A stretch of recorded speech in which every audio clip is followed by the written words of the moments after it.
Cabinet की मंजूरी मिल गई है। कहा जा रहा है कि इस नई शिक्षा नीति के तहत देश की शिक्षा में काफी क्रांतिकारी बदलाव कर दिए जाएंगे।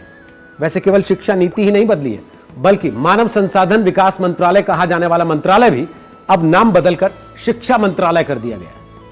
लेकिन क्या आपको पता है कि इसके पहले साल 1986 में, यानी कि अब से 34 साल पहले देश में शिक्षा नीति लागू की गई थी। इसके बाद आया साल 1992, यानी उसके ठीक 6 साल के बाद इसमें कुछ छोटे मोटे बदलाव किए गए, कॉस्मेटिक चेंजेस। लेकिन मोटा मोटी अगर समझें तो 34 साल लग गए देश में नई शिक्षा नीति को आते आते। इसरो के पूर्व प्रमुख के कस्तूरी रंगन की अध्यक्षता वाली कमेटी के कई सारे विशेषज्ञों ने मिलकर इस नई शिक्षा नीति का मसौदा तैयार किया। तो चलिए आज आपको आसान लहजे में समझाते हैं कि देश की नई शिक्षा नीति में ऐसा क्या क्या बदल गया है जो आपके जीवन में बदलाव लाएगा। सबसे पहली बात पढ़ाई की, यानी बच्चों के लिए इस नीति में क्या क्या है। नई नीति के तहत स्टूडेंट्स को पढ़ाई के साथ साथ किसी लाइफ स्किल से सीधे सीधे तौर पर जोड़ने की कोशिश की जाएगी। अगर आपको ध्यान हो, मोदी सरकार का जोर हमेशा से स्किल डेवलपमेंट पर रहा। अब स्कूली शिक्षा, उच्च शिक्षा के साथ साथ कृषि शिक्षा, कानूनी शिक्षा, चिकित्सा शिक्षा और तकनीकी शिक्षा जैसी व्यावसायिक शिक्षाओं को भी इसके दायरे में लाया गया। यानी अगर आपने स्कूल में कुछ ऐसा सीखा है जो स्किल के तौर पर गिना जा सकता है, जो रोजगार परक कहा जा सकता है, तो उसे आपके रिपोर्ट कार्ड में जगह दी जाएगी। अभी तक क्या होता था? अभी तक आर्ट, म्यूजिक, क्राफ्ट, स्पोर्ट्स जैसे सब्जेक्ट्स थे, वो सहायक पाठ्यक्रम या एक्स्ट्रा करिकुलम का हिस्सा कहे जाते थे। अब नई नीति के तहत ये मेन कोर्स का हिस्सा होंगे। इस नई शिक्षा नीति में एक और अहम चीज आ गई है, वो ये कि इसमें मल्टी एंट्री और एग्जिट सिस्टम को मंजूरी दे दी गई है। इसको आपको एक उदाहरण से समझाते हैं।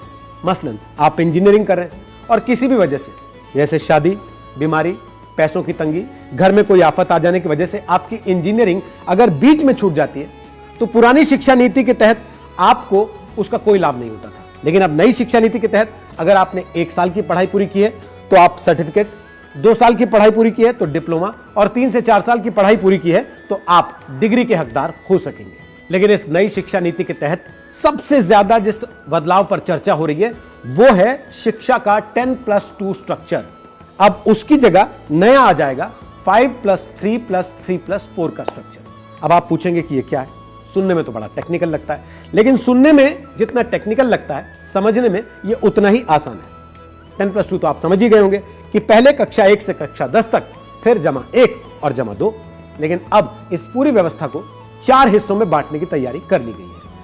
पहला भाग 5, यानी कि पहले 5 साल में प्री प्राइमरी स्कूल के 3 साल और कक्षा 1 और कक्षा 2 को मिलाकर एक फाउंडेशन स्टेज बना दी गई है, जिसमें पहली और दूसरी क्लास में भाषा और गणित पर काम करने पर जोर देने की बात की गई है।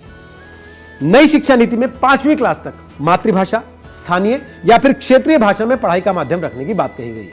दूसरा भाग 3, यानी 3 को क्लास 3 से 5 की तैयारी के चरण में विभाजित किया गया है। इसके साथ ही 4वीं और 5वीं क्लास के बच्चों के लेखन कौशल, मतलब राइटिंग स्किल्स पर ध्यान देने की भी बात कही गई। तीसरा भाग फिर से 3, अगले 3 को मध्य चरण यानी क्लास 6 से क्लास 8 तक बांटा गया है। इसमें 6ठी क्लास से वोकेशनल कोर्सेज शुरू करने की बात है। इसके लिए इच्छुक छात्रों को 6ठी क्लास के बाद से ही इंटर्नशिप भी करवाई जाएगी। और फिर चौथे भाग में कक्षा 9 से 12 को विभाजित किया गया है। इसके अलावा कुछ और ऐसी बातें हैं जो इस नई शिक्षा नीति के बारे में आपको जान लेनी चाहिए। मल्टीपल डिसिप्लिनरी एजुकेशन में अब आप किसी भी एक स्ट्रीम के अलावा उसके साथ साथ दूसरा सब्जेक्ट भी ले सकते हैं। माने अगर आप इंजीनियरिंग कर रहे हैं लेकिन साथ साथ आपको म्यूजिक का भी शौक है, तो आप उस विषय को भी साथ में पढ़ सकते हैं। अब स्ट्रीम के मुताबिक सब्जेक्ट लेने पर जोर नहीं रहेगा। रिसर्च में जाने की इच्छा रखने वालों के लिए भी नई शिक्षा नीति में नई व्यवस्था की गई है। उनके लिए 4 साल के डिग्री प्रोग्राम का एक विकल्प दिया जाएगा, यानी 3 साल की डिग्री के साथ एमए करने के बाद एमफिल करने की जरूरत नहीं रहेगी, वो सीधे पीएचडी में जा सकते हैं। इसका मतलब ये कि नई शिक्षा नीति में सरकार ने अब एमफिल को पूरी तरह से खत्म करने की बात कही है। नई शिक्षा नीति में छात्रों को यह भी आजादी होगी कि अगर वो कोई कोर्स बीच में छोड़कर कोई दूसरे कोर्स में दाखिला लेना चाहते हैं तो वो कोर्स से एक खास निश्चित समय तक ब्रेक ले सकते हैं और उसके बाद दूसरा कोर्स ज्वाइन कर सकते हैं। और जैसा हमने आपको पहले बताया कि मानव संसाधन विकास मंत्रालय का नाम बदलकर अब शिक्षा मंत्रालय कर दिया गया है। इसका मतलब यह कि रमेश पोखरियाल निशंक अब देश के मानव संसाधन विकास मंत्री नहीं, बल्कि देश के शिक्षा मंत्री कहे जाएंगे। इन सारे बदलावों के अलावा भी कुछ और बदलाव हैं जो इस नई शिक्षा नीति में किए गए हैं। जैसे राष्ट्रीय परीक्षा एजेंसी द्वारा उच्च शिक्षा संस्थानों में एडमिशन के लिए कॉमन एंट्रेंस एग्जाम का ऑफर दिया जाएगा और साथ ही सिलेबस में भारतीय ज्ञान पद्धतियों को शामिल करने के लिए राष्ट्रीय शिक्षा आयोग का गठन करने और प्राइवेट स्कूलों को मनमाने तरीके से फीस बढ़ाने से रोकने की सिफारिशें भी की गई हैं। और इस नई नीति के तहत सरकार ने कुछ लक्ष्य भी निर्धारित किए। कहा गया है कि कुल जीडीपी का 6% हिस्सा शिक्षा पर खर्च होगा, जो अब तक 4.43% हुआ करता था। साल 2030 तक एजुकेशन फॉर ऑल का लक्ष्य निर्धारित किया गया, जिसके लिए एनरोलमेंट को 100% तक ले जाने का लक्ष्य है। तो ये है देश की नई शिक्षा नीति की कुछ खास बातें। तो जैसा निदा फाजली साहब ने कहा है ना, धूप में निकलो घटाओं में नहाकर देखो, जिंदगी क्या है किताबों को हटाकर देखो।